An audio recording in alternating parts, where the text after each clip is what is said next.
Napaka-accessible ngayon ng unhealthy food. Isang click mo lang sa cellphone mo, darating na yung pagkain na ino-order mo. At kadalasan, we are ordering unhealthy food. Akala natin napapabilis pag umu-order tayo sa Grab.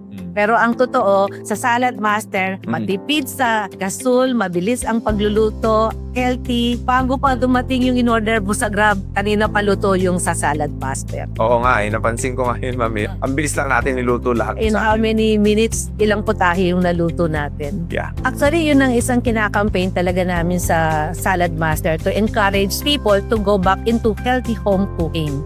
Para sigurado tayo na healthy, malinis yung ating kinakain. At isa pa, para ang pamilya ay umupo uli sa isang table na kumaing magkakasama. Yung family bonding. Actually, yan yung nawawala ngayon. Kasi Yes. syempre, kapag naglakihan na yung mga anak, busy na sa trabaho, busy na sa kanilang mga buhay. Pero at least, pag nagluto si mama at si papa, si lolo at si lola, ng masarap na pagkain gamit ang Salad Master, nagkakaroon ng bonding yung pamilya. Yeah.